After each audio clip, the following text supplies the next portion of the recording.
Ka-Express, isang malaking update ang umiikot ngayon sa international basketball scene tungkol sa pride ng Pilipinas na si Kai Sotto.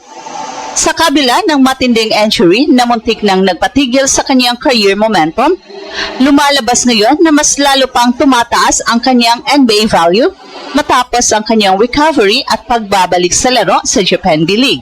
Kung babalikan natin ang timeline, ang pinakamalaking setback sa career ni Kai ay nang nangyari ang kanyang ACL injury noong January 2025 matapos siyang napilayan sa isang laro ng kanyang team na Koshigaya Alpha sa Japan B-League. Ang ACL tear ay isa sa pinakamabigat na injury para sa mga basketball player dahil kadalasang umaabot ng mahigit 6 hanggang 9 na buwan ang rehabilitasyon bago makabalik sa competitive basketball. At dahil dito, napilitan si Kai na huminto muna sa paglalaro at ituon ang buong taon sa recovery at rehabilitation program. Ang injury na ito ay nagkaroon ng malaking epekto hindi lang sa kanyang club career, kundi pati sa kanyang availability sa ating national team. Sa katunayan, hindi siya nakasama sa ilang international commitments ng Gilas dahil mas pinili ng kanyang camp at medical staff na unahin ang kanyang long-term recovery kaysa ipilit siyang maglaro nang hindi pa fully healed.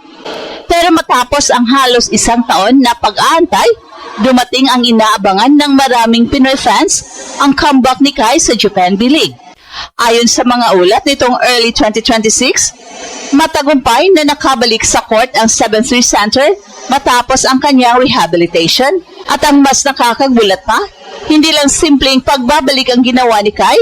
Sa kanyang unang mga laro matapos ang injury, agad siyang nagpakita ng solid production, kabilang ang sunod-sunod na double-double performances para sa kanyang team. Sa isa sa kanyang mga stand-up games, pagkatapos ng comeback, nagtala si Kai ng 20 points at 14 rebounds, patunay na hindi naapektuhan ang kanyang inside dominance kahit nanggaling pa siya sa matinding injury. Ang performance na ito ay malaking confidence boost, hindi lamang para sa kanya kundi pati na rin sa mga scouts at basketball analysts na matagal nang nagbabantay sa kanyang development. Ngayon, bakit sinasabi ng maraming observers na mas lalo pang tumataas ang NBA value ni Kai matapos ang injury? Una, ang pinakamalagang factor ay ang kanyang physical development habang nasa rehabilitation period. Ayon sa mga reports mula sa kanyang training environment sa Japan, ginamit ni Kai ang halos isang taon na downtime upang palakasin ang kanyang katawan. Sa halip na basta maghihintay lang na gumaling ang kanyang tuhod, sumailalim siya sa intensive strength training upang palakasin ang kanyang lower body, core strength at overall conditioning. Para sa isang player na may height na 7'3", napakahalaga ng muscle development at body stability. Ito ang isa sa mga criticism sa kanya noong mga unang taon ng kanyang career, ang pagiging masyadong payat para sa physicality ng professional basketball. Pero ngayon, marami ang nagsasabing mas physically prepared na si Kai para sa mas mataas na level ng competition. At ang pangalawang factor ay ang kanyang maturity bilang player. Ang mga injury comeback ay kadalasang nagiging turning point sa career ng isang atleta. Maraming players na bumabalik na may mas mataas na basketball IQ, mas disiplinadong approach sa training at mas malinaw na understanding sa kanilang role sa loob ng team. At sa kaso ni Kai, makikita ito sa kanyang playing style matapos ang comeback. Hindi na lamang siya umaasa sa kanyang height at shot blocking ability, mas naging balanced ang kanyang laro, may improved positioning sa defense, mas efficient sa paggamit ng kanyang katawan sa rebounding, at mas maingat na pagpili ng kanyang offensive moves. At ang pangatlong dahilan kung bakit napapansin muli si Kai sa international radar ay ang kanyang consistent impact sa Japan B-League.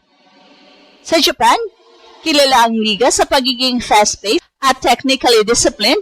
Maraming scouts mula sa iba't ibang international leagues ang sumusubaybay sa performance ng mga imports dito. Well, sa katunayan, isa sa mga milestones ni Kai matapos ang kanyang comeback ay na makapasok siya sa 1,000 point club sa Japan B-League. Isang indikasyon ng kanyang long-term productivity sa liga.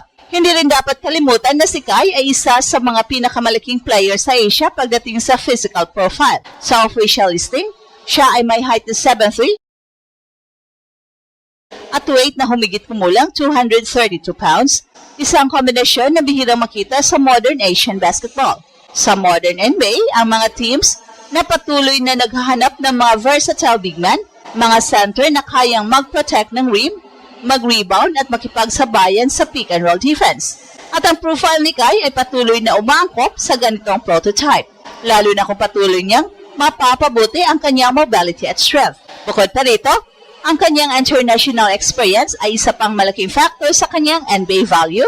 Bago pa man maglaro sa Japan, dumaan na si Kai sa iba't ibang basketball environments mula sa NBL Australia hanggang sa iba't ibang international tournaments kasama ang Gilas Pilipinas. At ang ganitong exposure ay nagbibigay sa kanya ng malaking advantage dahil nasanay na siya sa iba't ibang playing styles at systems. Para sa mga NBA scouts, mahalaga ang adaptability ng isang player, lalo na kung galing ito sa international leagues. Well, gayon pa man, hindi pa rin mawawala ang mga hamon sa kanyang NBA journey.